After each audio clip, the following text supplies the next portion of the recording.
এ পৃথিবীর শ্রেষ্ঠ মানুষ যার কথা শুনছিলাম এতক্ষণ, মুহাম্মাদুর রাসূলুল্লাহ সাল্লাল্লাহু আলাইহি সাল্লাম। বলেন তো এই দুনিয়াতে তার একটা ছেলে সন্তানও বেঁচে ছিল? যে কয়টাই হয়েছিল পরপর তিনটা, একটাও বাঁচে নাই। বাচ্চা বয়সে তারা বিদায় নিয়েছে। আল্লাহ রাব্বুল আলামিন এজন্য কোরআনে কারিমে তার পরিচয় দিতে গিয়ে জানিয়েছেন, মা কানা মুহাম্মাদুন আবা আহাদিম মির রিজালিকুম ওয়ালাকির রাসূলুল্লাহি ওয়া খাতামান নাবিয়্যিন। এই এদিকে তাকান, আমি গতানুগতিক কথা বলছি না, এখানে একটা শিক্ষা আছে। আল্লাহ পাক বলেন, মুহাম্মদ এই পৃথিবীতে কোন অ্যাডাল্ট পুরুষের বাবা ছিলেন না। তিনি পুরুষের বাবা ছিলেন, কিন্তু বয়স্ক কোন পুরুষের বাবা ছিলেন না। আল্লাহ এখানে এই জন্য রেজাল দিয়েছেন, সিবিয়ান দেননি। সিবিয়ান মানে বাচ্চা, শিশু, আর রেজাল মানে প্রাপ্তবয়স্ক। কোরআনে কারিম কত সূক্ষ্ম, আপনি আয়াতের এই শব্দটা শুনলে টের পান। আমরা তো সে জন্মের পর থেকে বিভিন্ন জায়গায় এই রবিউল আউয়াল মাস আসলে মিলাদ হয়, আর মিলাদে ইমাম সাহেব যারা এই আয়াতটা পড়ে না, এই এলাকার ইমাম সাহেব নেই, আপনি ওনারে নিয়ে যান মিলাদ পড়তে, আয়াত দিয়ে তারা আরম্ভ করবে।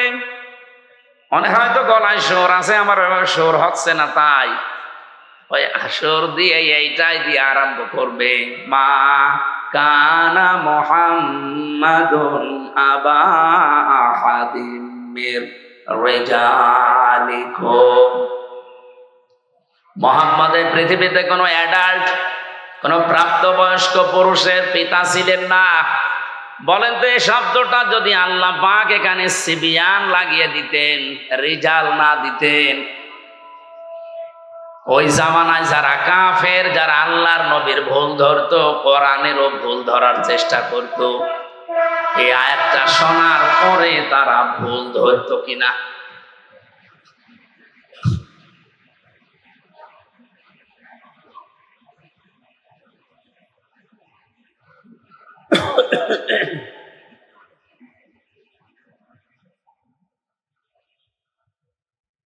আমার নিজের কাছেই তো সিবিয়ান দিলে আমি এখনই ভুল ধরতাম। এই যে টনি বেলাওয়ারের এক শালিকা লরেন বোথ, এই মহিলা ইরানের তেহরান বিমানবন্দরে এসেছিল আমেরিকা থেকে। মহিলা আসার পরে একজন মুসলমানের কাছে কোরআন শরীফ নিয়ে 53 জায়গায় লাল দাগ দিয়েছে। সংবাদ সম্মেলন করে বলছে, আমি 53 জায়গায় ভুল পেয়েছি। কি চেষ্টা করে তারা বলেন তো?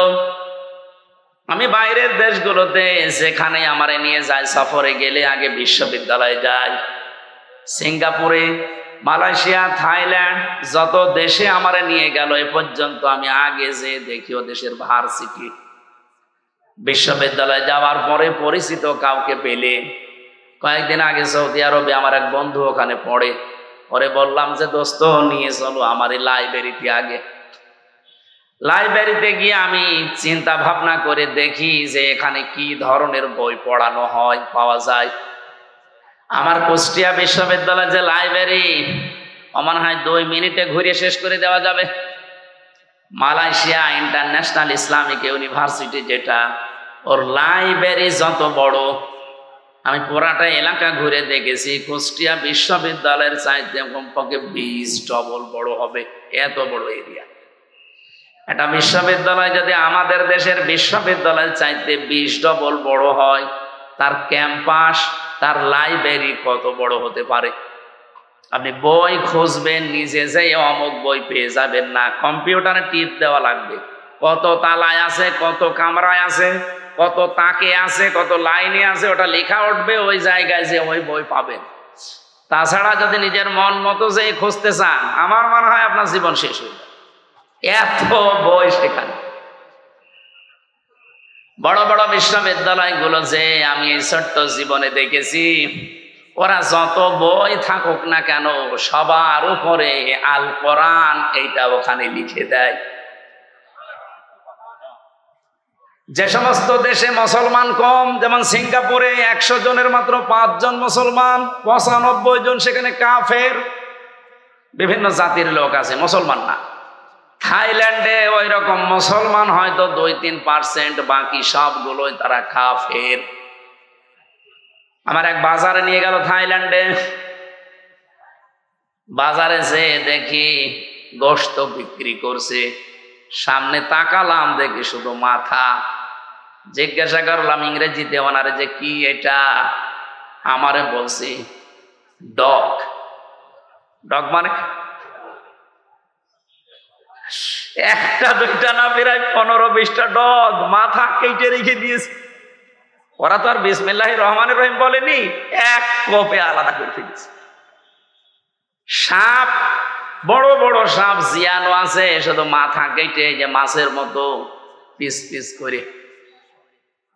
এরকম একটা দেশেও বিশ্ববিদ্যালয়ের দিকে তাকান, কত হাজার হাজার বই তাদের আছে, নিচের থাকে, ওপরে যেটা আছে সেই জায়গায় আছে দি হলি কোরআন। জোরে বলছে ওরা আর কিছু না করুক, নতুন কোন তথ্য যদি বের করতে চায় কোরআন ছাড়া সম্ভব না। কিয়ামত পর্যন্ত পৃথিবীতে যত রকমের বিজ্ঞানী আসবে, সে আস্তিক হোক আর নাস্তিক হোক, মাস্ট বি তাকে কোরআনের কাছে ভিক্ষা চাওয়া লাগবে। কথা বুঝতেছি? কি গবেষণা তাদের জীবনে আছে। এই যে লরেন বুথ বলছিলাম, এই মহিলা অনার্স মাস্টার্স করা, ডক্টরেট করা, কোরআন পড়তে 1 দিন 2 দিন করে পড়ে নাই, 3 বছর একাধারে পড়েছে। আর আমার মতো আনাকম জানাকমও পড়ে নাই, পড়েছে একেবারে বুঝে বুঝে। এক একটা শব্দের অর্থ বের করেছে, একাধিক, কোন শব্দ কোন জায়গায় অ্যাপ্রোপ্রিয়েট হয়, কোন জায়গায় কোন শব্দ মিলতে পারে, এইরকম বুঝে বুঝে কোরআন পড়েছে। 53 জায়গায় যে লাল দাগ দিয়েছে, আন্দাজে না, বুঝে শুনে দিয়েছে। কিন্তু আল্লাহর ইশারা, যেখানে ও লাল দাগ দেয় শেষ পর্যন্ত মুসলমানও হয়ে গেছে। জিজ্ঞাসা করছে যে আপনার ধর্ম খ্রিস্টান, তাম পৃথিবীতে সব চাইতে বেশি মানুষ বাস করে খ্রিস্টান ধর্মে, আপনি সেই বাপদাদার ধর্ম বাদ দিয়ে এ পৃথিবীতে মুসলমানদের ধর্ম এমনিতেই মানুষ দেখতে পারে না। এদেরকে টেরোরিস্ট বলা হয়, জঙ্গি বলা হয়, সন্ত্রাসী বলা হয়। আর আপনি এই ধর্ম মেনে নিলেন মানে? লরেন বুথ ওই দিন জানিয়েছে, আমি মুসলমানদের চেহারা দেখে, তাদের আচরণ দেখে মুসলমান হচ্ছি না, আমি মুসলমান হয়েছি আল্লাহর কোরআন দেখে।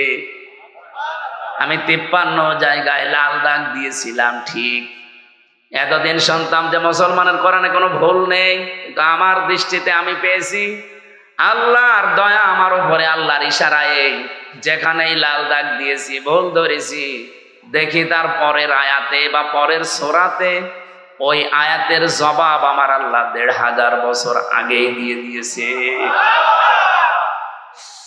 সূরা নিসার 34 নম্বর আয়াত শেষে আমি ভুল ধরলাম, এই আয়াতটাই আমার পরিবর্তন এনে দিয়েছে। আমি মনে করলাম যে এখানে যা দেওয়া আছে এটা তো বাস্তবতার সাথে মেলে না, কারণ তারা নারীবাদী, নারীদেরকে এগিয়ে রাখতে চায়। কিন্তু আমার যতটুকু গবেষণা, আমি চিন্তা ভাবনা করে বিশ্বে দেখেছি, অন্য জাতির লোকেরা আপনি দেখবেন, বিশেষ করে খ্রিস্টানরা, ওরা জাতে মাতাল হলেও তালে ঠিক আছে। আপনি খ্রিস্টান রাষ্ট্র যতগুলো আছে পৃথিবীতে তাকান, সবচাইতে বেশি খ্রিস্টান যেখানে বাস করে আমেরিকায়, তারা জাতে মাতাল হলেও তালে ঠিক। এই জন্য বলছি, সারা পৃথিবীর 257টা রাষ্ট্র আছে, সব রাষ্ট্রকে তারা সবক দিয়ে বেড়ায় যে নারীর অধিকার সমান সমান করা লাগবে, বলে না? অথচ নিজেরা একথা আজ পর্যন্ত মানেন। 144 বছর চলছে আমেরিকা স্বাধীন হওয়া, অথচ তারা আজ পর্যন্ত মানে নাই। আমি বারাক ওবামা পর্যন্ত পড়েছিলাম ইতিহাস, এরপরেই তো বারবার আসতেছে যে লোকটা, এই ডোনাল্ড ট্রাম্প।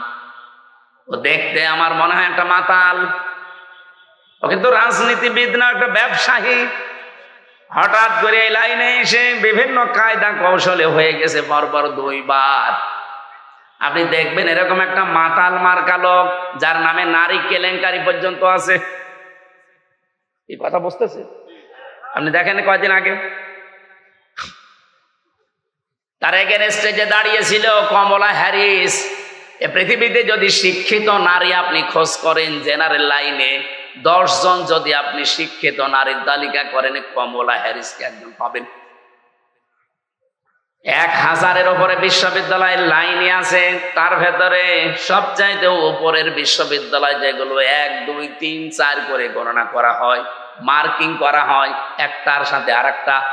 আমাদের বাংলাদেশে একটাও সেই পর্যায়ে নেই। 1000 বিশ্ববিদ্যালয় সারা পৃথিবীতে, বাংলাদেশে তালিকায় এখনো একটাও যেতে পারেনি। তাহলে 1, 2, 3 কি গবেষণা হয় সেখানে বলেন তো? এইরকম জায়গা থেকে এই মহিলা পাশ করা, অথচ এই মহিলাকে ওই দেশের লোক গুরুত্ব দিল না, গুরুত্ব দিল ট্রাম্পকে। নবীজির হাদিস পড়েছিলাম, ক্বালান নাবিয়্যু সাল্লাল্লাহু আলাইহি ওয়াসাল্লাম লা ইউফলিহা কওমুন আল্লাহু আমরহুম ইমরাতুন, বুখারী শরীফের হাদিস। ওই জাতি কখনোই সফল হচ্ছে না, হবে না। লা ইউফলিহা, মজারের আগে লান আসলে অর্থ হয় জীবনেও হবে না। এই হাদিসকে আমি এখন আমার নিজের জন্য বানাচ্ছি নাকি আমি যে দল করি ও দলের জন্য হাদিস বানালাম? আর এই হাদিস নবীজি মনে হয় বাংলাদেশে শুধু জামাত ইসলামের জন্য বলেছে। নবীজি যখন ইন্তেকাল করে তখন জামাত ইসলামী ছিল। 1941 সালে দলের জন্ম। আর আমি তো আমার জন্ম হচ্ছে 1992 সালে। সে হিসাবে হাদিস তো আমার বানানো, আমার বাবারও বানানো সম্ভব না। কথা বুঝতেছে? কি বলি, একটু বিবেকের আয়না দিয়ে একটু চিন্তা করেন, দেখেন তো। নবীজি বললেন লাই ইফলিহা, যদি ইফলিহ বলতেন আমি অর্থ করে ফেলতাম। এই লামটা দিয়ে আমিও ঝামেলায় আছি। বিশ্ব নবী নিজে গ্যারান্টি দিচ্ছেন কখনোই সফল হচ্ছে না, হবে না। কওমুন, ওই জাতি, ওই দেশের মানুষেরা, আল্লাহু আমরহুম ইমরাতুন, যারা তাদের এই পৃথিবীতে দায়িত্বভার গুলো সব মহিলাদের হাতে ছেড়ে দিয়েছে। অন্য কোন দিকে না দিয়ে আপনি আমেরিকার সাথে মিলান, ওরা জাতে মাতাল, ওরা আল্লাহ বিশ্বাস করে না, নবীজি বিশ্বাস করে না। কিন্তু এই কথাটা দেখেন পঙ্খানু 144 বছর মেনে চলছে। ওরা যে আজ চর্ম চোখের দৃষ্টিতে আমরা দেখছি আজ দাঁড়িয়ে গেছে সফল, ওরা এই কারণে। এর আগে একজন ছিল হিলারি ক্লিনটন, তাকেও দায়িত্ব দেয়নি। কমলা হ্যারিস, তারেও দেয়নি। মাতাল, মদ খায়, তাতে কি আছে, তারে দেন, কিন্তু পুরুষ মানুষ। ওরা নবীর কথা মেনে আজ দাঁড়িয়ে যায়, আর আমরা আজ 54 বছরের ভেতরে অর্ধেকই গেছে আমাদের সব সিদ্ধান্ত মেয়েদের উপরে। আপনি উল্টা দিকে না গিয়ে আমার উপর রাগ করে লাভ আছে? হাদিসটা তাহলে বাদ দিয়ে দেন। আজকে সিদ্ধান্ত নেওয়া যায় না হাদিস শোনার পর যে জীবনে যতদিন বেঁচে আছি কোনো মহিলার পেছনে থাকবো না। ঠিক মানে তো শুধু সামিয়ানার নিচে ওয়াজ তো হয়ে গেছে, আবার কি ওয়াজ করবে? এইটা যদি আমরা এবার মেনে নিতে পারি, সত্যি সত্যি ইসলামকে আপনি দেখতে পাবেন এবার কোরআন দিয়ে দেশ চলছে। কোন মহিলা আমার সামনে আসতে পারবে না, আমার সামনে পুরুষ মানুষ আসুক। এখন যদি বলেন মেয়েদের ছোট করলেন, আপনি কি আল্লাহ রাসূলের চাইতে মেয়েদেরকে বেশি ভালোবাসেন? বিশ্ব নবী জানিয়েছেন পৃথিবীতে আমার কাছে 3টা জিনিস খুব বেশি ভালো লাগে, একটা নামাজ, একটা সুগন্ধি, আর একটা মেয়ে মানুষ। এই মেয়ে লোক বলতে গিয়ে তিনি ইমরাতি দিয়েছেন, আমার স্ত্রী। আমার স্ত্রী আমার কাছে ভালো লাগে। আমাদের কাছেও নামাজ অনেকের ভালো লাগে, অনেকের লাগে না। অনেকের কাছে সুগন্ধি ভালো লাগে, অনেকের কাছে আবার দুর্গন্ধ ভালো লাগে। ওই যে বিড়ি খায়, এটাকে সুগন্ধ। অনেকের কাছে স্ত্রী ভালো লাগে, নিজেরটা বাদ দিয়ে অন্যেরটা। না, এই এলাকায় সব নেই। থাকছে মানে এই যে পরকীয়া প্রেম করে কারা, পরকীয়া প্রেম যারা করে এরা কি নিজের বর সাথে না অন্যের বর সাথে? আমার ভাইরা, এই জন্য আল্লাহ রাসূলের চাইতে বেশি মর্যাদা আপনি জীবনেও দিতে পারবেন না মহিলাদেরকে। আন্দাজে যা বলছেন ওটা আপনার নিজের স্বার্থে, দলীয় স্বার্থে। যে কথা বলছিলাম, এই যে এই মহিলাটা খ্রিস্টান সবচাইতে বেশি পৃথিবীতে, তারপরেও তিনি যখন বলেন আমি দেখলাম যে আমার নিজের ভুলই ধরা পড়ে যাচ্ছে একটা একটা করে, এই সেই আয়াতটাই বলছিলাম সূরা নিসার 34 নম্বর আয়াত, আর রিজালু কাওয়ামুনা আলান নিসা। আমি পুরুষদেরকে বানিয়েছি অভিভাবক আর মেয়েদেরকে বানিয়েছি তাদের আজ্ঞাবহ। কিন্তু আজ আমাদের দেশে অনেকে সিস্টেম পুরো উল্টিয়ে ফেলেছে, মেয়ে লোক এখন রাজমিস্ত্রি আর আমরা যোগাইলে। স্বামী এখন অধিকাংশ পরিবারে আর স্বামী নেই, মানে হুকুমের দাস হয়ে গেছে। সব পরিবারে না, বহু পরিবারে আমি দেখেছি স্বামী আন্দাজে নামে আছে শুধু, অথচ স্বামীর যে মর্যাদা এ পৃথিবীতে নবীজি জানিয়েছেন। আল্লাহ বাদে যদি সেজদা দেওয়া জায়েজ থাকতো, মেয়েদের কানের কাছে মুখ নিয়ে বলতাম যে স্বামীর পায়ে সেজদা দাও। এত মর্যাদা আল্লাহর পরে আল্লাহ যাকে দিলেন, সেই স্বামীকে আজ অনেকেই আছে গোলামের মতো ব্যবহার করে। গোলাম মার্কা স্বামী আছেন কারা? হাত তোলেন তো। এলাকা তো অনেক ভালো, আলহামদুলিল্লাহ।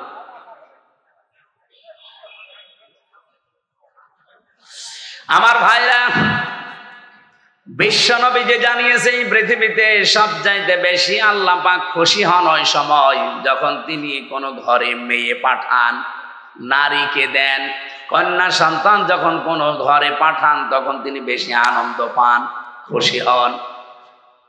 আমি যে কথা বলতে চাই আয়াত দিয়ে, বিশ্ব নবীকে আল্লাহ যদি সিবিয়ান না দিয়ে, রেজাল না দিয়ে সিবিয়ান দিতেন, আমরা তো আর কোরআন নিয়ে পড়ে থাকি না। যারা ভুল ধরার চেষ্টায় আছে অহরহ, তারা এই আয়াতি ভুল বের করতো যে মোহাম্মদ নাকি ছোট শিশুদের পিতা না। তাহলে এই যে তাহের, আবুল কাসেম, ইব্রাহিম, এগুলো কি? এরাও তো ছোটবেলায় মরে গেছে। আল্লাহ এমন শব্দ চয়ন করেছেন এই জায়গায়, সিবিয়ান দেননি, দিয়েছেন রেজাল। অথচ এসেছে জন্মের পর থেকে অনেকে আয়াত আমরা মিলাদে পড়েছি, এখানে যে তথ্য আছে অনেকে আমরা জানি না। বলে কত সেনসিটিভ জায়গা কোরআনের প্রতিটি আয়াত আমার আল্লাহ রেজাল ব্যবহার করে মানুষের মুখের ওপরে কাদা দিয়ে দিয়েছেন যে না, মুখ খুলতে পারবি না। কোরআনের ব্যাপারে ভুল ধরা দূরের কথা, যালিকাল কিতাবু লা রাইবা ফীহি, এখানে ভুল তো দূরের কথা, সন্দেহের লেশ পর্যন্ত নেই। বলেন সুবহানাল্লাহ। আল্লাহ তাহলে রেজাল দিয়েছেন সিবিয়ান না দিয়ে। তিনি প্রাপ্ত বয়স্ক কোন পুরুষের পিতা ছিলেন না দুনিয়ায়, পিতা ছিলেন শিশুদের। ছোট বয়সে তার ছেলেগুলো সব বিদায় নেয়। যতগুলো সন্তান তার দুনিয়ায় বেঁচে ছিল, মুরব্বী পর্যন্ত হয়ে গেছে অনেকে, সেগুলো সব মেয়ে। জাইনাব, রোকাইয়া, উম্মে কুলসুম, ফাতিমাতুজ জাহরা রাদিয়াল্লাহু তাআলা আনহা, এগুলো সব পুরুষ না মহিলা? বলেন বলেন। এবার আমি একটা হাদিস এখানে শোনাতে চাই। নবীজি বলেন, হে পৃথিবীর মানুষেরা, যার মেয়ে আছে মেয়ের বাবাকে গালি দিবা না। আল্লাহ নবী কিন্তু কোনো দিন এ কথা বলেন না যে ছেলের বাবাকে গালি দিবা না। আমি আপনাকে ছেলের বাবাকে গালি দিতে বলছি না, কিন্তু স্পেশাল ভাবে মেয়ের বাবাকে গালি দিবা না এ কথা আল্লাহর নবী বললেন। কারণ আমি মুহাম্মদ নিজে মেয়েদের বাবা। মেয়ে যাদের আছে আপনি গ্যারান্টি নিতে পারেন, শুধু 3টা কাজ যদি করতে পারেন ওর পেছনে, আল্লাহ পাক আপনাকে এই ওসিলায় একটা জান্নাত দেবে। 1 নম্বরে তার একটা সুন্দর অর্থবোধক নাম রাখা লাগবে। এমন নাম রেখে দিয়েছে ও নাম শুনলে কুকুর পর্যন্ত হাসে। আধুনিক এমন এমন নাম এখন বের হচ্ছে। এই জন্য আপনি ইসলামী এবং অর্থবোধক নাম রাখবেন মেয়েদের। 2 নম্বরে শুধু নাম রাখাই শেষ না, এর পেছনে আপনি খরচ করবেন আপনার সাধ্য মতো দিন শেখাতে। আপনার মেয়ে হাফেজা হবে, আপনার মেয়ে ইঞ্জিনিয়ার হবে, ডাক্তার হবে, কোনো অসুবিধা নেই, কিন্তু তাকে প্রথমে কোরআনে কারিমের জ্ঞানটা এমন ভাবে দেন ও বড় হয়ে যেন দুর্নীতি না করে। এগুলো যাদের ভেতরে আছে, আপনার মেয়ে যদি ডাক্তার হয়, রাজশাহীর ডাক্তার ফাতেমা সিদ্দিকার মতো হবে। আপনার মেয়ে যদি বিশ্ববিদ্যালয়ের শিক্ষিকা হয়, আমি বহু বিশ্ববিদ্যালয়ের শিক্ষিকা দেখেছি, এই মানুষগুলো সূর্যের আলো পর্যন্ত তাদেরকে দেখতে পায় নাই, অথচ তারা ভার্সিটির শিক্ষিকা। আর আপনার মেয়ে প্রাইমারির মাস্টার, ওরা আগা থেকে মাথা পর্যন্ত শুধু সূর্য না, এলাকার সূর্যরাও দেখে। এই জন্য তাকে এমন জ্ঞান আপনি প্রথমে দিয়ে দেবেন, ও যখন এই দায়িত্ব পালন করুক দুর্নীতি করবে না। আপনি দেখেন আগে কিন্তু 5 এবং 8-এ 100 মার্কের কোরআন ছিল, হাদিস ছিল, ফিকহ ছিল, ইসলামী ইতিহাসগুলো ছিল 100 মার্কের বৃত্তি পরীক্ষায়। কিন্তু আমাদের দুর্ভাগ্য, আগে যারা দায়িত্ব ছিল এই 15 বছরে ওরা এই বৃত্তি পরীক্ষায় 100 মার্ক কোরআন হাদিস তুলে দিয়েছে। আরে পরীক্ষার জন্য অনেকে পড়ে না, সেটা যদি সিলেবাসে না থাকে ও জীবনে হাত দেবে। আগে সেই 3 যখন পড়তাম তখন গারে সুরের ঘটনা পড়তাম। হযরতে আবু বকর সিদ্দিক নবীজিকে রাতের বেলা পাহারা দিয়েছিলেন, পড়তাম আর ওই সময় বুঝতাম না, তারপরও মন লাগিয়ে দিতাম যে কি কি হয়েছে দেখি। আবু বকরের উপর একটা আলাদা ভালোবাসা জন্ম নিত যে নবীর জন্য এত কিছু করেছে। ওখানে শিক্ষায় দেখবেন 2-3 লাইন আবার লেখাও ছিল যে হযরতে আবু বকর নবীজির জন্য একটা দিন একটা রাত এই কষ্টটা করার কারণে আল্লাহ এত বেশি খুশি হয়েছিলেন, কিয়ামত পর্যন্ত আমরা যারা দুনিয়ায় আসতে পারি সবার নেকি যদি এক পাল্লায় দেন, হযরতে আবু বকর নবীজির জন্য এক রাতে যে কষ্ট করেছিলেন ওই এক রাতের কষ্টের সমান যে সওয়াব, ওই সওয়াব পরিমাণ হবে না। আবু বকরের প্রতি এমনি একটা আলাদা ভালোবাসা তৈরি হয়ে যেত, সেইগুলোই যদি এখন তুলে দেয় ভালোবাসা জন্মাবে কি করে? এই জন্য সিলেবাসে যারা ছিল শিক্ষা ব্যবস্থায়, ওরা যাতে মাতালগিরি করলো ওরা কিন্তু তালে ঠিক ছিল। আপনি দেখেছেন যে কয়েকজন মানুষ দায়িত্ব পালন করেছেন, নুরুল ইসলাম নাহিদ, ডাক্তার দীপুমণি, আর এই যে চট্টগ্রামের নফেল, এগুলো লেখাপড়া কোন জায়গায়, এগুলো প্রোটেকশন কোন জায়গা থেকে? সর্বশেষ যে লোকটা দায়িত্বে ছিল এই মহিউদ্দিনের ছেলে নফেল, চট্টগ্রামের শিক্ষা মন্ত্রণালয় ছিল, ওর পড়া ভারতের রামকৃষ্ণ। যারা রামকৃষ্ণ থেকে পড়ে এসে আমাদের মুসলমানের 92% মুসলমানের দেশের শিক্ষা ব্যবস্থায় শিক্ষামন্ত্রী হবে, অত কোরআন হাদিস পড়াবে। এই জন্য 100 মার্কের ছিল, আবার তুলে দিয়েছে, দরকার নেই। আমরা চাই আবার এই দেশে সকালবেলা ফজরের পরে কনারের আওয়াজ বিভিন্ন ঘর থেকে আসতে থাকবে। এটা চান না? খালি আসলে আজকে আসার পরে প্রায় 4-5 জন বাচ্চা এসে বলছে মাথায় হাত দেন, দোয়া করেন। কি দোয়া করবো? বাচ্চাগুলো খারাপ হয় ওই সময় যখন মায়ের পেট থেকে দুনিয়াতে আসে, কারণ এই 10 মাস 10 দিন মায়ের পেটে থাকাকালীন ও অনেক কিছু ওখান থেকে নিয়ে আসে। বিজ্ঞান এখন প্রমাণ করছে 6 মাস যখন মায়ের পেটে মানুষের হয়ে যায় তখনও দুনিয়ার কথাবার্তা শুনতে পায়। এখন 6 মাস আপনার স্ত্রীর পেটে সন্তান বয়স হয়ে গেছে, আপনার স্ত্রী বসে বসে এমন সিরিয়াল দেখতেছে যার ভেতরে শুধু আল্লাহ রসুলের কথা। ওইটা দেখে আর ওর ভেতর থেকে তো সব শুনতেছে, ওইটা প্র্যাকটিস করে, আসার পরে ঠিক ওইটা আচরণ করে। বলেন দোয়া চাই আমার কাছে, হুজুর দোয়া করেন আব্দুল কাদের জেলানির মতো ছেলে চাই। আব্দুল কাদের জেলানি এমনি হবে? সম্মানিত মা বোন যারা এসেছেন, শুধু ওয়াজ শুনতে আসা না, এখন থেকেই পরিবর্তনের নিয়ত করে বাড়ি যাবেন। হযরতে আব্দুল কাদের জেলানী রহমতুল্লাহ আলাইহি যে মায়ের পেটে এসেছিলেন, আপনি সেই মায়ের জীবনী পড়ে দেখেছেন কোনোদিন? আমি কারাগারে থাকতেই 3 বছরে গুরুত্বপূর্ণ যে বইগুলো পড়ে শিক্ষা নিয়েছি, তার অন্যতম প্রোডাক্টিভ মুসলিম, কারাগারে রাত দিন। আর এই যে আব্দুল কাদের জিলানী রহমতুল্লাহ আলাইহির জন্ম, এত সুন্দর করে সেখানে শিক্ষামূলক বিষয়গুলো তুলে এনেছে। সন্তান পেটে রাখা অবস্থায় যদি ওগুলো পড়তো, তাদের ঈমানও বৃদ্ধি হতো জাইনাব আল গাজালির মতো। আব্দুল কাদের জিলানীর মায়ের নাম ফাতেমা, এই মেয়েটার মতো আমাদের মেয়েদেরও মায়েদেরও ঈমান মজবুত হতো।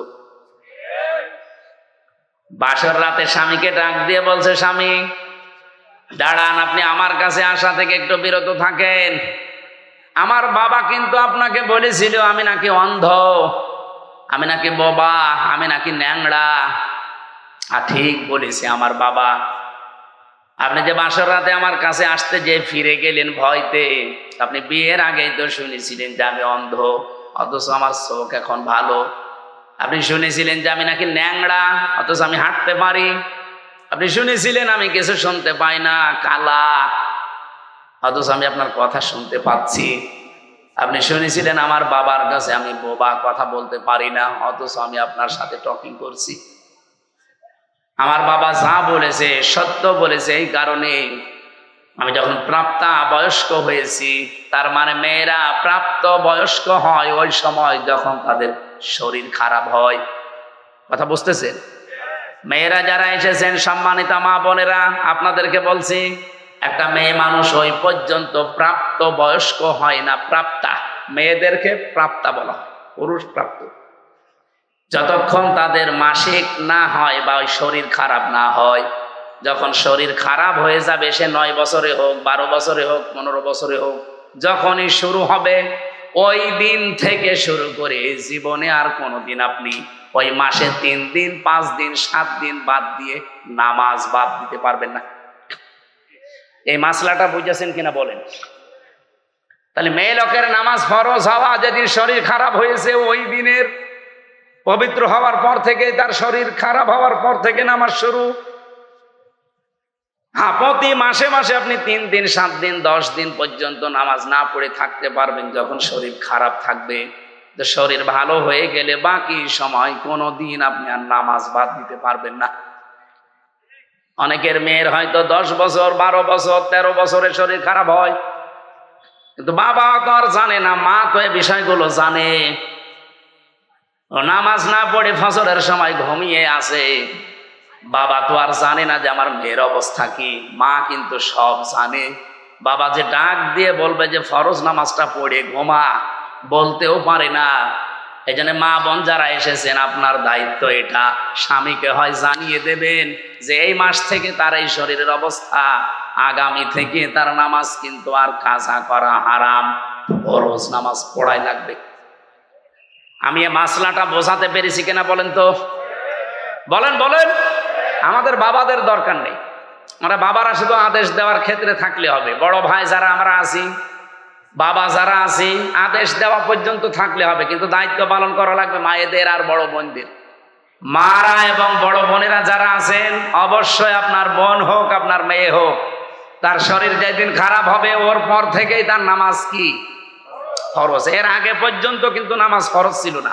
এর আগে পর্যন্ত সে 10 বছর হোক, 12 বছর হোক, 15 বছর হোক, এর আগে পর্যন্ত যদি নামাজ পড়ে থাকে, সওয়াব হলে আপনার হবে, ওই মেয়েটার সওয়াব হবে না। কিন্তু এরপর থেকে নামাজ পড়লে সওয়াব, না পড়লে কবিরা গুনাহ, আর আপনি আদেশ দেননি, আপনারও গুনাহ। স্বামীকে ডাক দিয়ে বলেছেন, স্বামী আমার বাবা বলেছিল আমি নাকি অন্ধ। হ্যাঁ, আমি অন্ধ। আমার এই প্রাপ্তা বয়স্ক হওয়ার পর থেকে, মনে করেন 12 বছর, এই 12 বছরের পর থেকে এই বিয়ের এখন চলছে আমার 18 বছর, এই 6টা বছরে কোনোদিন আমি যে বোবা, আমার বাবা বোবা বলেছে কারণ এই মুখ দিয়ে আমি কোনোদিন গীবত করি নাই। আমার বাবা বলেছে আমি নাকি অন্ধ। হ্যাঁ, আমি পরপুরুষের চেহারা এই অন্তত এই প্রাপ্তা বয়স্কর পর থেকে বিয়ে পর্যন্ত দেখি নাই। আমি ন্যাংড়া এই কারণে বলেছি আমার এই পা দিয়ে এমন কোন হারাম কাজে আমি যাই নাই যেটা কবিরা গুনাহ হয়। আমি এমন কোন কথা এই কান দিয়ে শুনি নাই যে কথায় কবিরা গুনাহ হয়, তার মানে গীবত, এগুলো আমি শুনি না।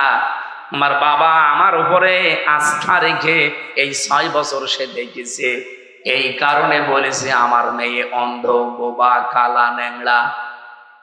আসলে আমি ওই রূপকর্তে এগুলো ছিলাম, বাস্তবে আমার শরীর সব ঠিক আছে। শুকরিয়া আদায় করলেন। বাসর রাত শেষ করে বউকে নিয়ে বাড়িতে গেলেন বাবার, কারণ এতদিন তিনি শ্বশুর বাড়িতে কাজ করে খেতেন 10 বছর। সর্বশেষ আমি তার জীবনী পড়তে গিয়ে পেয়েছি এই মায়ের পেটে এসেছিলেন হযরতে আব্দুল কাদের জেলানী রহমতুল্লাহ আলাইহি। এত বড় চরিত্রের অধিকারী তার মা, এর পরেও তিনি মায়ের পেট থেকে এসে মাত্র 6 বছর তার বয়স, মা তাকে নিয়ে গেছে মাদ্রাসায় পড়ানোর জন্যে। ওস্তাদ ডাক দিয়ে বলছে, বাবা বলো বিসমিল্লাহির রহমানির রহিম, আলিফ বা তা সা। হযরতে আব্দুল কাদের প্রথমেই প্রশ্ন করলেন, উস্তাদ বিসমিল্লাহির রহমানির রহিম এর মানে কি? উনি অর্থ বললেন যে এখানে আল্লাহর নামে শুরু হচ্ছে, যিনি রহমান, যিনি রহিম, দয়াশীল এবং ক্ষমাশীল। আলিফ বা তা সা, উনি বললেন এর অর্থ বলেন। ওস্তাদ বলছে আলিফ বা তা সার কোনো অর্থ নেই। আব্দুল কাদের বলে, হুজুর যে জিনিসের মানে হয় না, অর্থ হয় না, ওটা পড়ি আমি সময় নষ্ট করি না। ওস্তাদ চিন্তা করছে কি ছাত্র পেলাম। তুমি জানো আলিফের মানে? জানি, আমি মায়ের কাছ থেকে শুনেছি। কি আলিফের মানে? আমি এতদিন ছাত্র পড়াই, আমি জানি না। তোমার মা কি পড়িয়েছে দেখি বলো তো। উনি আলিফ দিয়ে শুরু করলেন আয়াতুল কুরসি। আল্লাহু লা ইলাহা ইল্লা হুয়াল হাইয়ুল কাইয়্যুম। তেলাওয়াত করতে করতে প্রায় 18 পারা পর্যন্ত তিনি পড়েছিলেন। আয়াতুল কুরসির ভেতরে আমার আল্লাহর 10টা ক্ষমতার কথা আছে, তিনি ব্যাখ্যা পর্যন্ত মায়ের কাছে পড়েছিলেন, শুনেছিলেন। এগুলো শুনলেন, বললেন ওস্তাদকে।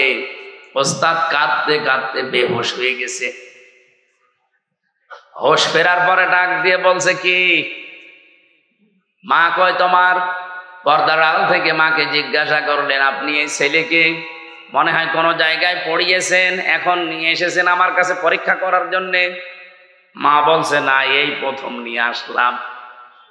কি বলেন? আপনার এই ছেলের তো আল্লাহর পরিচয় ব্যাপক আয়ত্ত আছে, এমনকি কোরআনে কারিমের 18 পারা পর্যন্ত তা প্রায় মুখস্থই করা আছে।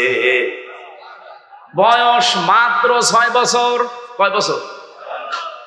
18 পারা মুখস্থ হয়েছে 6 বছরের বাচ্চা। তার মানে আমার মেজো মেয়েটা এখন 6 বছর ফারিহা, এতটুকু বয়সে কোরআন মুখস্থ করে ফেলেছে প্রায় 18 পারা।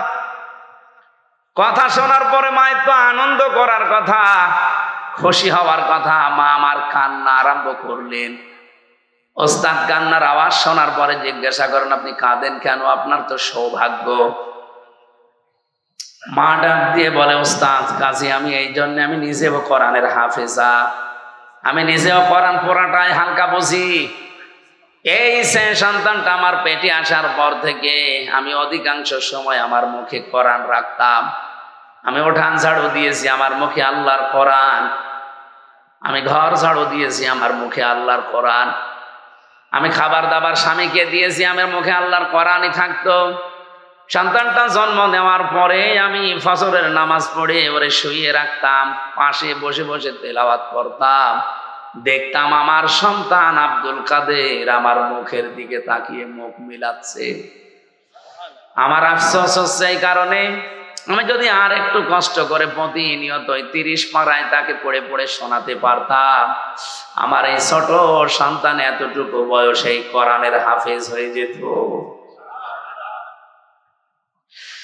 ও আপনার মা বোনেরা, সন্তান এমনি আব্দুল কাদের জেলানী হয়।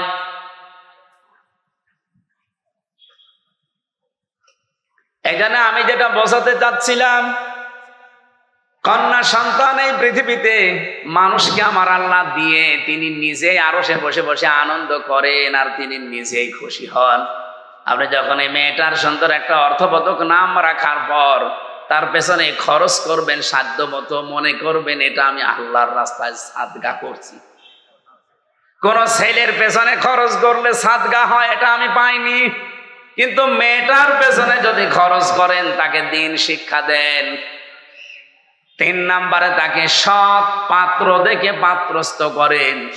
নবীজি বলেন কিয়ামতে আল্লাহ যখন আমারে জান্নাতে দেবে তিনি এইভাবে দেখিয়েছিলেন, পাশাপাশি আমার পাশে ওই মেয়েটার দায়িত্বশীল মা বাবা আমার সাথে থাকবে।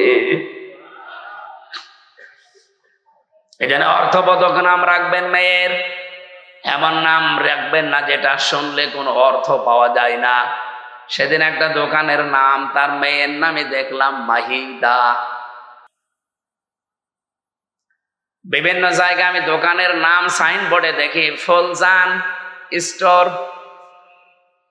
অথবা লেখা আছে আসিয়া স্টোর।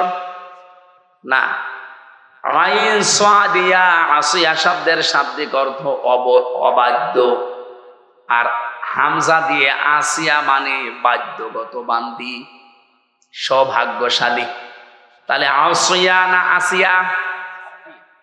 হ্যাঁ, আসিয়া হামজা দিয়ে। খালি উচ্চারণের ভেতরে পার্থক্য হয়ে গেলে দেখেন অর্থ আকাশ পাতাল দিয়ে গেছে। আসিয়া মানে সৌভাগ্যশালী, আর আসিয়া মানে অবাধ্য। ফুলজান মানে ঘনিয়ে ধরা। ওরে মাহিদা রেখেছে, জিজ্ঞাসা করলাম মাহিদা স্টোর কি? বলে আমার মেয়ে হয়েছে, তার নামে আমি দোকান দিয়েছি। খুব ভালো লেগেছে নামটা আমার। কোথায় পেয়েছেন? মাহিদা। আচ্ছা, কোরআন শরীফ পড়তে গিয়ে পেয়েছি অবিসাল মাহিদ, মিহাদ। এই মিহাদ থেকে শেষে আবার জবর দেওয়া আছে। আমরা বললাম মেহাদ মানে জানেন? মেহাদ মানে জাহান্নামের নিকৃষ্ট স্থান। কোরআন শরীফ পড়ে নাম পালাম, তাও 2 নম্বর নাম। নাম পাল্টাবো, নাম পাল্টিয়ে এখন আমি তারে দিয়েছি জামিলা লিখবেন। জামিলা মানে আপনার মেয়ে যেহেতু সুন্দরী, আপনি মেহাদ না দিয়ে দিবেন জামিলা মানে সুন্দরী। সুন্দর একটা অর্থবোধক নাম রাখার পরে এই মেয়েটাকে যদি আপনি সাধ্য মতো খরচ করে তাকে দিনের শিক্ষা দিয়ে, দুনিয়ার শিক্ষা দিয়ে, সাথে একটা পাত্র দেখে পাত্রস্থ পর্যন্ত করে দিতে পারেন।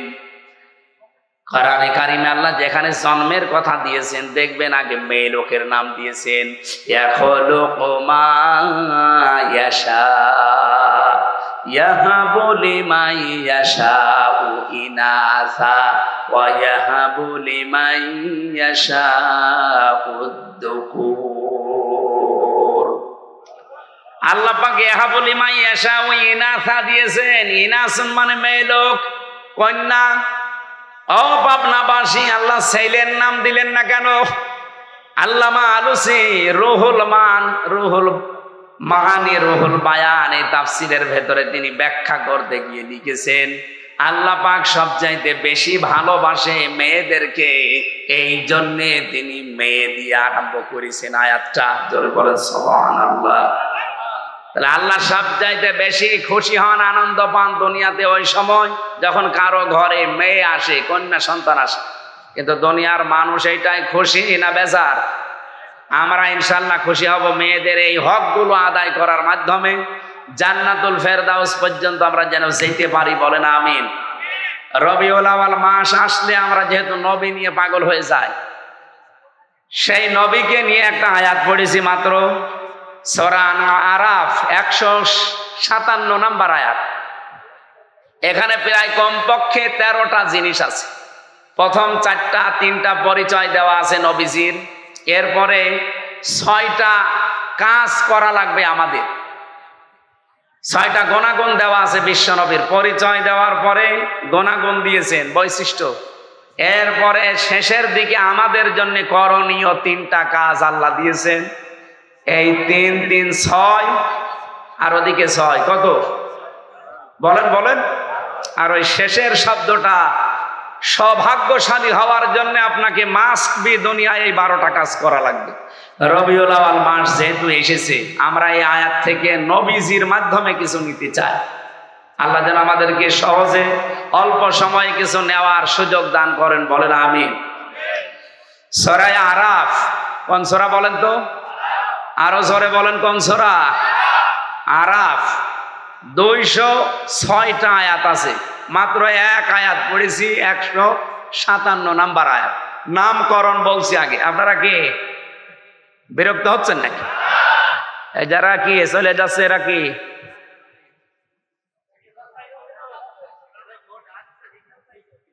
আমার ভাইরা একটু খেয়াল করে শুনবেন, তাফসীর মাহফিলে কথা বলতে হলে একেবারে তার নামকরণ থেকে আরম্ভ করা লাগে। আরাফ শব্দের শাব্দিক অর্থ আমরা জানি, ওই যে আরাফাতের ময়দান না, এটা শুধু আরাফাতের ময়দান না। আরাফ শব্দের শাব্দিক অর্থ উঁচু। এটা জান্নাত এবং জাহান্নামের মাঝখানে একটা দেওয়াল দেওয়া আছে, এই দেওয়ালটার নাম হচ্ছে আরফ। নবীজি বলেন কিয়ামতের দিন আল্লাহ কিছু মানুষকে এখানে বসিয়ে দেবেন। এ মানুষগুলো জান্নাতেও যেতে পারবে না, জাহান্নামেও যাবে না। এদিকে তাকান, খুব গুরুত্বপূর্ণ একটা পয়েন্ট। এই ছেলে বসো। সাহাবী প্রশ্ন করলেন, হে নবী, এরা জান্নাতে যাবে না, জাহান্নামেও যাবে না, ওই জায়গায় থাকবে কতদিন? নবীজি আর বলেননি যে কতদিন। আপনি টের পাচ্ছেন, জান্নাতেও আপনি যেতে পারবেন না, জাহান্নামেও যাবেন না। হ্যাঁ, ওই প্রাচীরের ওপরে দাঁড়িয়ে থাকা লাগবে। কতদিন আর নেই, সীমা নেই। আমাদের কারো কপাল যদি ওইরকম হয়ে যায়, কেন হবে সেই কথাটা বলে আমি তাফসিরে যাচ্ছি।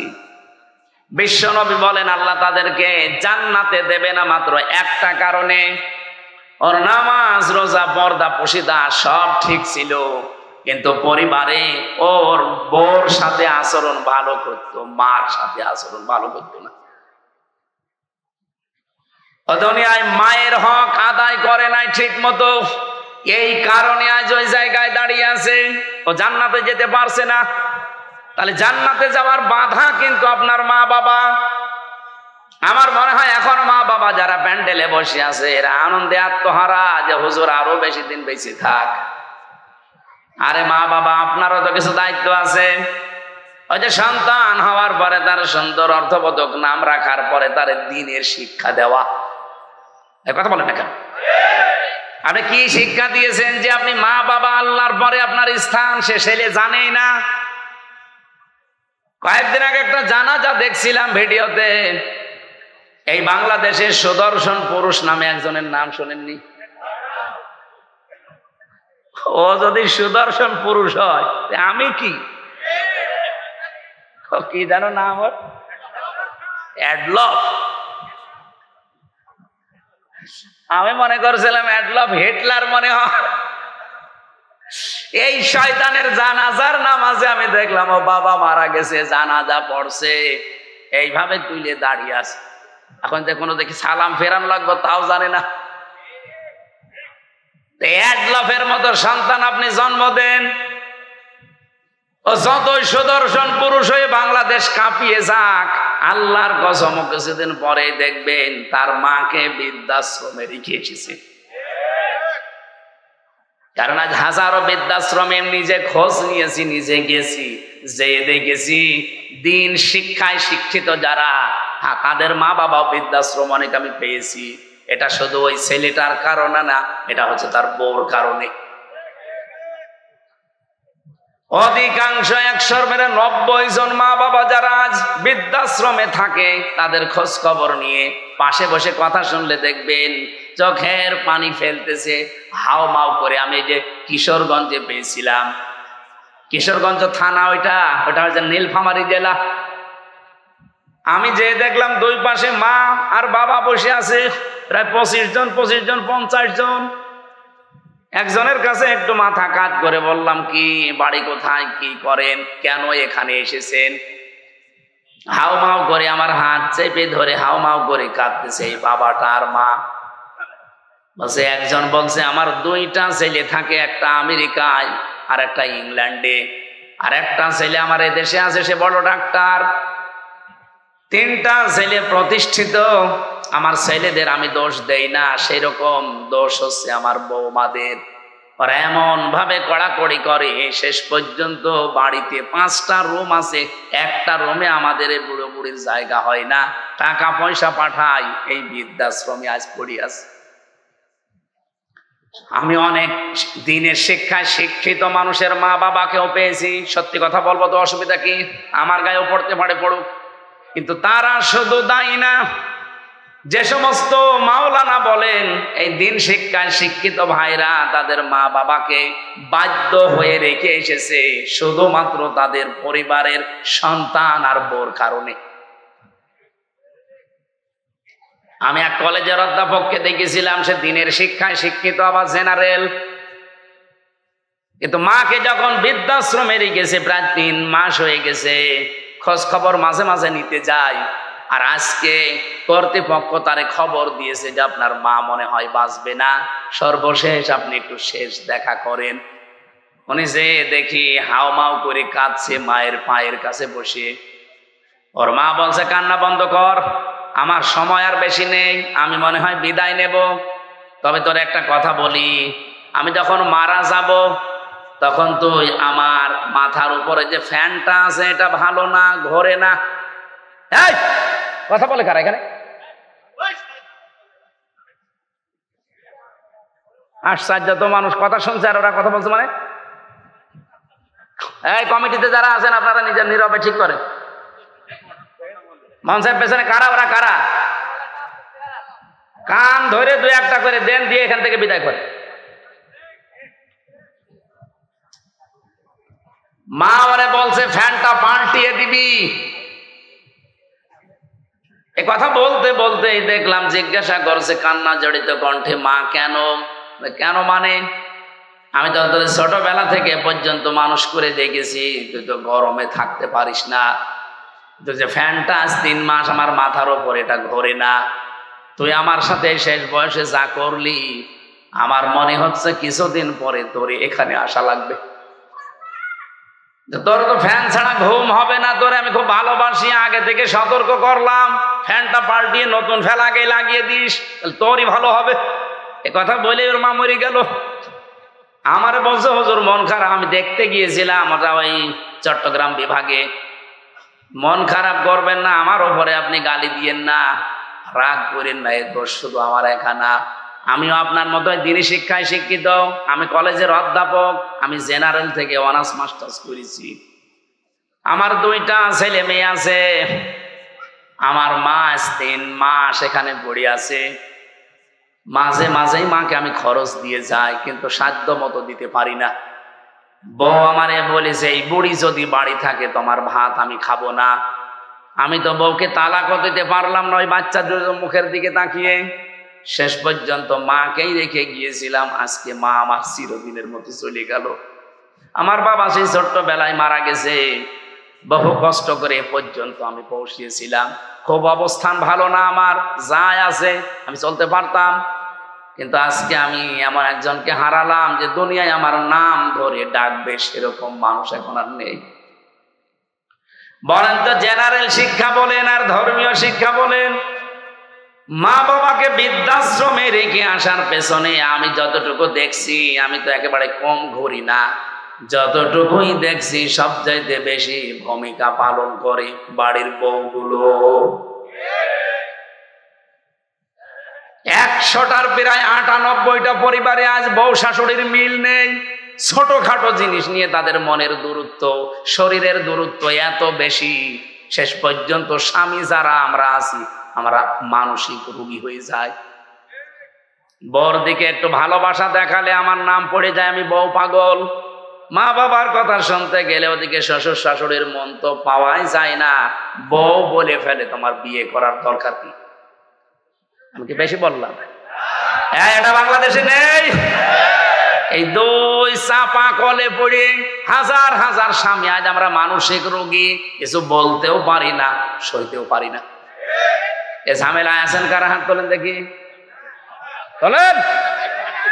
যতক্ষণ শ্বশুর শাশুড়িকে নিজের মা বাবার মতো মনে না করবেন, আরে নিজের মা বাবাও তো আপনার কাছে থাকলে জীবনও আপনি এরকম ঝাড়ি দিতে পারবেন, এরকম মন খারাপ করতে পারবেন? 24 বছর, 25 বছর, 28, 30 বছর পর্যন্ত হামজার পেছনে এই মেয়ে লোকটা শ্রম দিয়েছে নিঃস্বার্থ ভাবে। এই পুরুষ লোকটা রোদে পুড়ে পুড়ে পিঠের চামড়া কালো বানিয়ে ফেলেছে এই হামজার জন্যে। আর আপনি 3 কথায় এসে 3 দিনে আপনি পাল্টিয়ে গেলেন। আপনি নিজের শুধু ক্ষতি করছেন না, এই স্বামীর মন থেকে তো উঠে যাচ্ছেনই। আপনি দেখবেন স্বামীরা সবচাইতে জড়ানো জিনিসকে বেশি ভালোবাসে।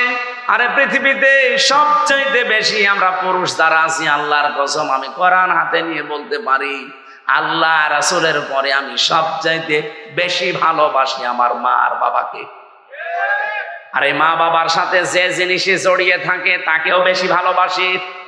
এজন্য যদি স্বামীর মন পেতে চান, আপনি স্বামীর মা বাবার সাথে কন্যার মতো জড়িয়ে যাবেন, তাহলে এমনি আপনাকে মন থেকে ভালোবাসবে। কথা বলেন ঠিক কিনা? আরো জোরে বলেন। আমার ভাইরা, বিশ্বনবী মুহাম্মদ রাসূলুল্লাহ সাল্লাল্লাহু আলাইহি সাল্লামকে আল্লাহ যেই কথাগুলো আমাদের মাধ্যমে এবার জানাবেন, সূরা আরাফ থেকে যেহেতু পড়েছি, আপনি আরাফ থেকে এই প্রাচীর নামক জায়গায় মনে করেন এখন দাঁড়িয়ে আছেন, আপনার বিচার চলছে। আপনাকে আল্লাহ জান্নাতে দিচ্ছে না শুধুমাত্র মায়ের কারণে, বাবার হক আদায় না করার কারণে। সাহাবী প্রশ্ন করলেন, হে নবী, আমার মা বাবার কারণে না আমি জান্নাত যেতে পারলাম না, জাহান্নামে আল্লাহ দিচ্ছে না কোন কারণে? বসেন বসেন একটু একটু,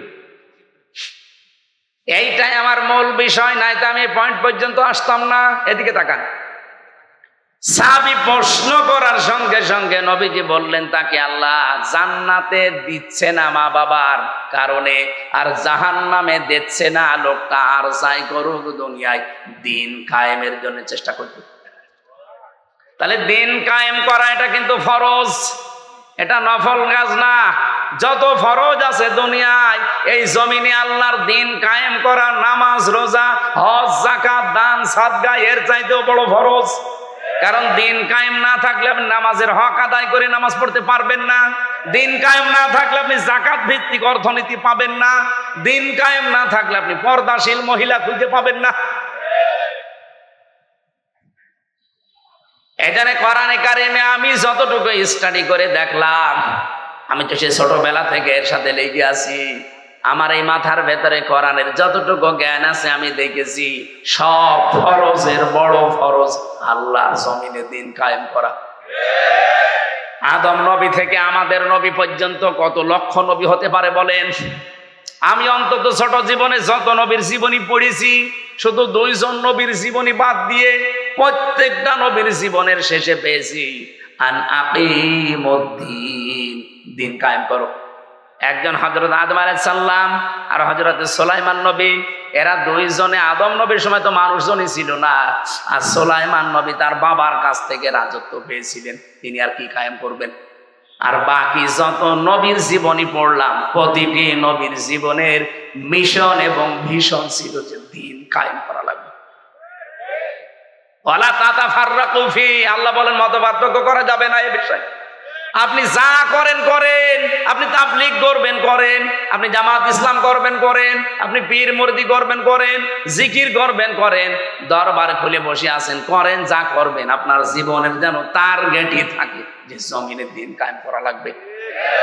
এ বিষয়ে যদি আপনার মন খারাপ হয়, ফতোয়াবাজি করেন যে না এটা দুনিয়ার কাজ, এটা রাজনীতি, সূরা শুরা 25 নম্বর পারা 13 নম্বর আয়াত, এটা 3 নম্বর পৃষ্ঠার 11 না 10 9 নম্বর লাইনে আছে, মাঝের অংশে পাবেন এতটুকু, কাবুরা আলাল মুশরিকিনা মা তাদউহুম ইলাই।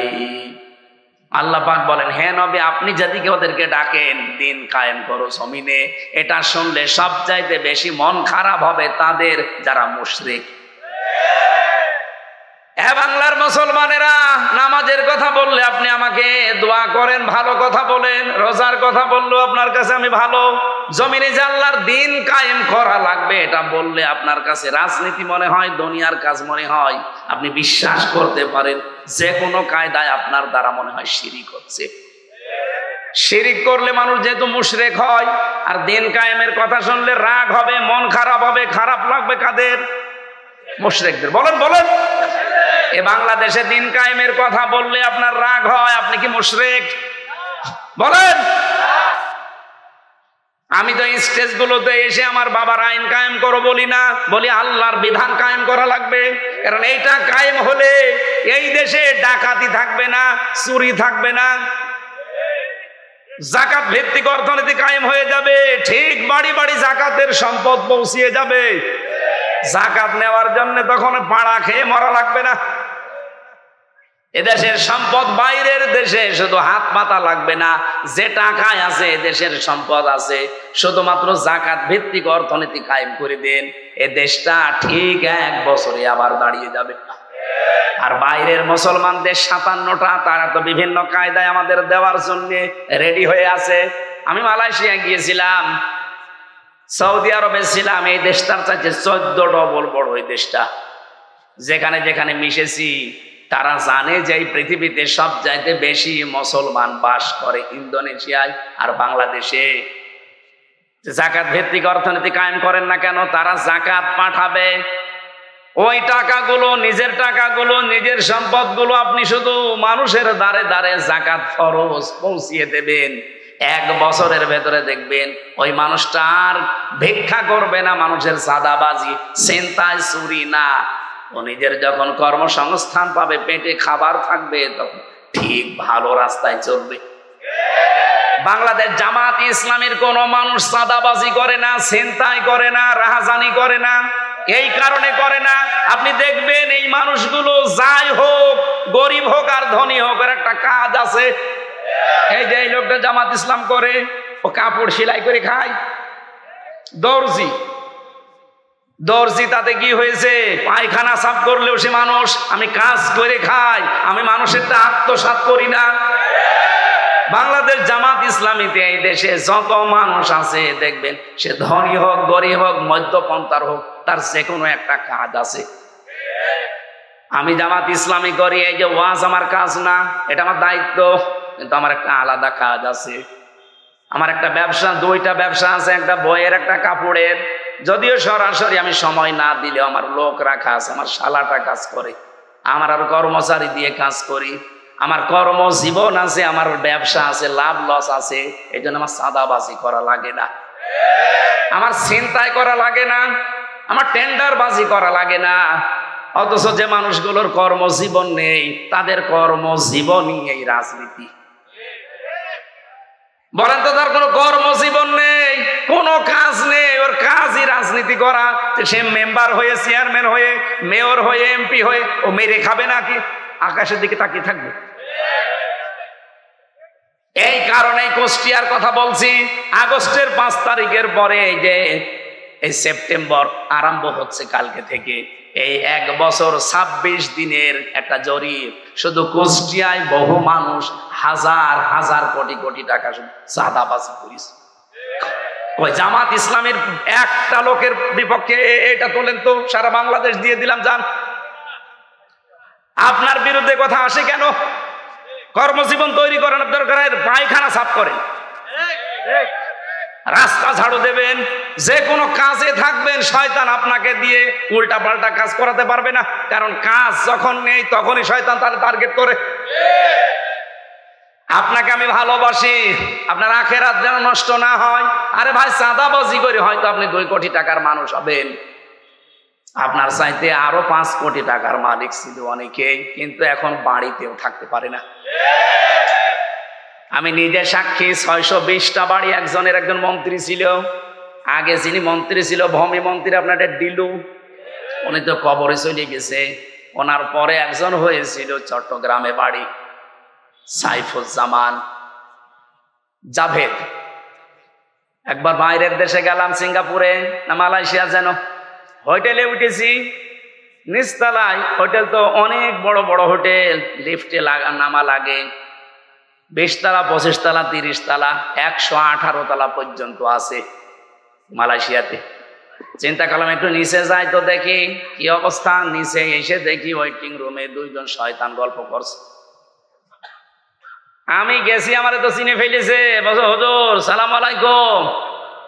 ঠিক আছে, কি এখানে? হুজুর আমরা আগেই পালিয়েছি। অবস্থা দেখি আমরা আগেই পালিয়েছি। পালিয়ে আপনি এখানে কেন? আছি আমি। কত নাম্বার কামরায় আছেন? আছি এই হোটেলে আছি। আপনি কত নাম্বারে আছেন? আমার তো আর ওর মতো ভয় নেই, বললাম অমুক নাম্বারে আছি। আপনি এখানে হোটেলে এসে থাকেন, অথচ শুনেছি নাকি এই দেশে আপনার সাহেব পাড়া আছে, সিঙ্গাপুরে আপনার নিজের ফ্ল্যাট আছে, থাইল্যান্ডে আপনার বাড়ি আছে, আমেরিকায় বাড়ি আছে, কানাডায় বাড়ি আছে, আর বাংলাদেশের বিভিন্ন জেলায় সব মিলে সরকারি তালিকায় তার 620টা বাড়ি। আমার বাবার একটা বাড়ি মাত্র। তাই আমি এই 1 বছরের ভেতরে মনে হয় 2 মাসও বাড়ি থাকতে পারি না। 10 মাসে আমার রাস্তায় কাটে। আর আপনার 620টা বাড়ি কবে থাকবেন? আমারে বছর থাকা আগস্টের 5 তারিখ, তো আপনারা সব দখল করে নিলেন। আমি 3 তারিখে রাতে পালিয়েছি। এই পর্যন্ত প্রায় 7 মাস চলছে। খুব গোপনে আছি, কেউ জানে না। আপনি শুধু দোয়া করেন। দোয়া? তোমার জন্য দোয়া আসবে মন থেকে? বদদোয়া আসবে? তো এখানে থাকেন টাকা, এখানে তো অনেক ভাড়া। উনি যেই কামরার কথা বলেছেন যেখানে থাকে, কমপক্ষে বাংলাদেশের টাকায় কমপক্ষে 50,000 টাকা প্রতিদিন। আমাদের 30,000 লাগতো। আমাদের তো 1 রুম, আর উনি ফ্ল্যাট নিয়ে থাকে। 50,000 টাকা প্রতিদিন ভাড়ায় 7 মাস চলতেছে একাধারে। অথচ নিজের বাড়ি তালা লাগানো, যে সাহেব পাড়া আছে তালা লাগানো। ওখানে থাকেন না? থাকবো। 20 লাখ বাঙালি আছে এই দেশে। যদি আমারে দেখে কোনোদিন বাইরে, পিটিয়ে ভর্তা বানিয়ে ফেলবে। এই হোটেল যেহেতু খুব সিক্রেট, কেউ আসে না এখানে। কারণ 3-4টা গেট পার হয়ে আসা লাগে, আবার সেন্সর লাগানো আছে। আপনি গেলেই ঢুকতে পারবেন না। আপনার চেহারা দেখবে, তারপরে কাজ করবে। ওটা আগে থেকে সিস্টেম করা। এখানে আসি জেলখানার মতোই প্রায়, শুধুমাত্র একটু খাওয়া দাওয়া ভালো, আর ওই মোবাইল চালাতে পারি। তাছাড়া আপনারা 3 বছর জেলে ছিলেন, ওই রকমই আছে। তাও তো অন্তত আপনারা কারারক্ষী দেখতেন। ওই যে জেলার সোফার আসতো, মাঝে মাঝে দেখা হইতো। আর আমরা জেলার সোফারও নেই। এতগুলো বাড়ি, আজ একটা বাড়িতেও থাকতে পারি না। এভাবে যদি কয়েক বছর কেটে যায়, আমার মনে হয় শেষ পর্যন্ত আমারও না খেয়ে মরা লাগবে। আমার ওই দিন থেকে বিশ্বাস হয়েছে 620টা বাড়ি আল্লাহর এই বান্দা নিজের বাবার টাকায় জীবনও বানায়নি। কথা বলেন না কেন? আপনি যারা 1 বছর 1 মাসের ভেতরে 1000 কোটি টাকার মালিক হয়ে গেছেন, সবই তো আপনার বাবার টাকা। এই জন্য আপনাকে বলছি, সময় কিন্তু পাল্টাতে বেশি দেরি হয় না। হঠাৎ করে যদি সময় পাল্টিয়ে যায় না, তখন দেখবেন এই 1000 কোটি টাকা তো যাচ্ছে, সাথে সাথে আরো 50,000 যাচ্ছে। জামাত ইসলামী বাংলাদেশের নাম বললাম, অনেকের মন খারাপ হয়ে গেল। ভাই একটা দেখান তো যে এরাও আপনার মতো চাঁদাবাজি করে খেয়েছে। কেন এদের কি অভাব নেই? এরাও 15 বছর আপনার মতো তো নির্যাতিত ছিল, আপনার চাইতে বেশি ছিল। আমি জামাতের একজনের পেয়েছি 313টা মামলা তার। আপনারও মামলা আছে 517টা পর্যন্ত আমি মামলা পেয়েছি এদেশে একজনের। আমি মাঝে মাঝে ভাবতাম, আল্লাহ 365 দিনে বছর শেষ, ওই এক একটা মামলার জন্য একটা করেও হাজিরা দেয়, 517টা ও কয় বছর হাজিরা দেবে? আমার মাত্র 2টা মামলা, তাই আমার হাজিরা দিতে দিতে জীবন শেষ হয়ে যাচ্ছিল। যদিও আমার মামলা এখন প্রায় সব খারিজ হয়ে গেছে। রাষ্ট্র আমাকে ঘোষণা দিয়ে জানিয়েছে যে আপনার সাথে এর কোনো সম্পৃক্ততা পাওয়া যায়নি, আপনি নির্দোষ। তা আমি যদি নির্দোষী হয়ে থাকি, 2 বছর 3 বছর আমার জীবন থেকে কেড়ে নিলেন, ওই জীবন সময়টা ফেরত দেন। হাসিনা আর যাই করুক না কেন, এই 3টা বছর অন্তত যে জুলুম করেছে, আমি খোলাখুলি বলছি, আল্লাহর কসম, কোরআন আমার সামনে, আমি কিন্তু জেলখানায় 20 সালের শেষের দিকে গেছি, এই 23 সালের শেষে বের হলাম 24 সালে। বলেন তো, এই 3 বছরের আগে আমার যতগুলো বক্তব্য, আমি জামাত ইসলামী বাংলাদেশকে শুধু সাপোর্ট করতাম, ভালোবাসতাম, কিন্তু এখন আমি অ্যাক্টিভ হয়ে কাজ করছি শুধু এই হাসিনার কারণে। আমি যাদের সাথে ছিলাম এই মানুষগুলোর অ্যাক্টিভিটিস দেখেছি, তাদের পড়াশোনা দেখেছি, বিশেষ করে আমিরে জামাত ডাক্তার শফিকুর রহমান, সেক্রেটারি জেনারেল অধ্যাপক মিয়া গোলাম পরোয়ার, এই পাশের জেলা সিরাজগঞ্জ মাওলানা রফিকুল ইসলাম খান, ওই সাতক্ষীরার মাওলানা ইজ্জাতুল্লাহ, রংপুরের এটিএম আজহারুল ইসলাম, এদের সাথে ছিলাম আমি। এদের সাথে সেতে পড়েছি, বুঝেছি, এদের মতো কাজ করার চেষ্টা করতে করতে এখন আমি নিজে অ্যাক্টিভ হয়ে গেছি। তাহলে মানে এই কাজটা করেছে আমার হাসিনা আপা। হাসিনা যদি আমার এভাবে না দিত, আমি শুধু ওই অবিখা ওয়াজ করে খেতাম। যে কাবি খা আছে না, কাজের বিনিময়ে খাদ্য, আর আমারটা ছিল অবিখা, ওয়াজের বিনিময়ে খাদ্য। আমি তো ওই লাইনে ছিলাম। হঠাৎ করে এভাবে কষ্ট না দিলে আমি তো অ্যাক্টিভ হতাম না। এই দিন কায়েম করা যে কত বড় ফরজ, এটা আমি বুঝতামও না, শুধু পড়িয়ে যেতাম। এই আয়াত তো আমি সে জন্মের পর থেকেই পড়ছি। আমি যেদিন কায়দা পড়া শেষ করে কোরআন শরীফ ধরেছিলাম, পড়াটা শেষ করে এই আয়াত তো সেই দিন থেকে আরম্ভ করেছি, সেই 5 পাস করার পর থেকে। এতদিন পর্যন্ত তো এইভাবে বুঝতাম না যে কাবুরা আলাল মুশরিকিনা মা তাদউহুম ইলাই। হে নবী, আপনি যেদিকে মানুষকে ডাকেন যে দিন কায়েম করো, এটা শুনলে সবচাইতে বেশি খারাপ লাগবে মুশরিকদের। এই বাংলাদেশে দিন কায়েম করার কথা যেই বলুক, এর কথা শুনলে যদি আপনার মন খারাপ হয়, রাগ হয়, আপনি বুঝবেন আপনার ভেতরে শিরিক আছে।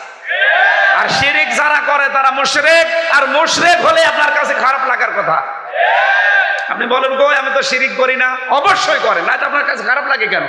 কোরআন শরীফ কি মিথ্যা হবে? এখানে আপনি শিরিক করছেন, আপনি আগে মুক্ত হন, তাহলে আপনার কাছে দিন কায়েমের কথা শুনলে আনন্দ লাগবে, মন খারাপ হবে। আর আপনাকে আল্লাহ নিয়ে আসবেও না। এই আয়াতের শেষের শব্দ আল্লাহু ইয়াজতাবি ইলাইহি মাইয়াশা। আল্লাহ পাক যাকে ইজতিবা করেন, মানে মনোনীত করেন, পছন্দ করেন দিন কায়েমের জন্য, তাকে আল্লাহ এই কাজে লাগান। ওয়াহদি ইলাইহি মাইয়ুনিব। কিন্তু আমার আল্লাহ দেখেন যে এর মন আছে কিনা। আপনি যদি মন থেকে ফিরে আসেন, আল্লাহর দিন আমি কায়েম করবই, চেষ্টা করে যান, তখন আল্লাহ আপনাকে এই কাজে লাগাবে। বাংলাদেশে সবাই কি দিন কায়েমের পক্ষে? বলেন বলেন।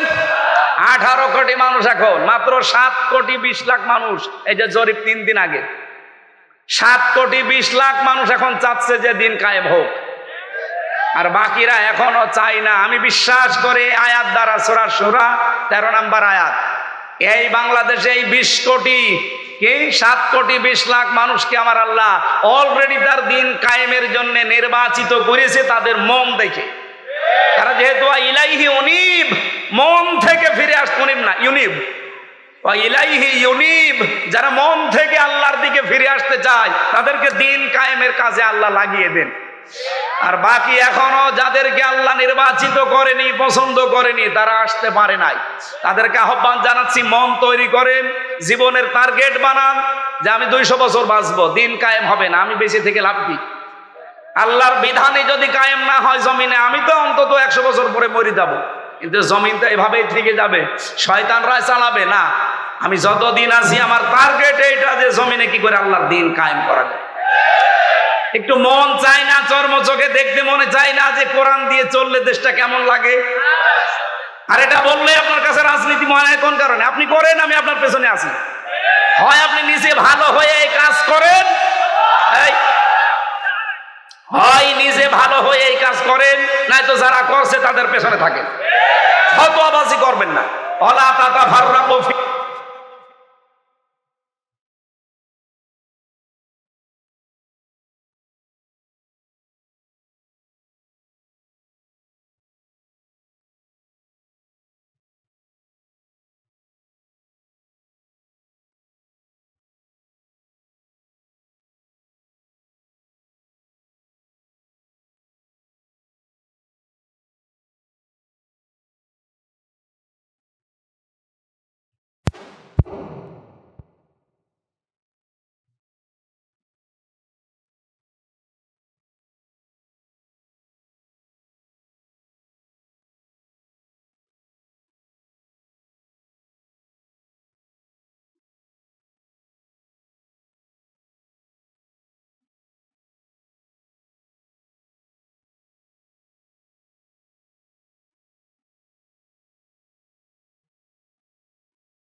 অবশ্যই আমার আল্লাহ এই পৃথিবীতে আমাকে পাঠিয়েছে শিক্ষক করে। কি করে বলেন বলেন? এই যে ইন্না মা দেওয়া আছে, একটু ভালো করে শোনেন। ইন্নার পরে যদি মা আসে কোনো জায়গায়, কোরআনে হোক হাদিসে হোক, আপনি আরবি গ্রামারের নিয়ম হচ্ছে ইন্নার পরে মা যোগ হলে অর্থ দাঁড়ায় একমাত্র, কেবলমাত্র, শুধুমাত্র। বয়স্ত আমাকে পাঠানো হয়েছে মুআল্লিম, শিক্ষক হিসাবে। বিশ্বনবী এই পৃথিবীতে শিক্ষক ছিলেন, অথচ তিনি বলেন আমি নিরক্ষর, অক্ষরই চিনি না, লেখাপড়া জানি না। বিষয়টা কেমন হয়ে গেল? এই পৃথিবীতে যার কাছে যে শেখে সে হচ্ছে শিক্ষক, আর যে শেখে সে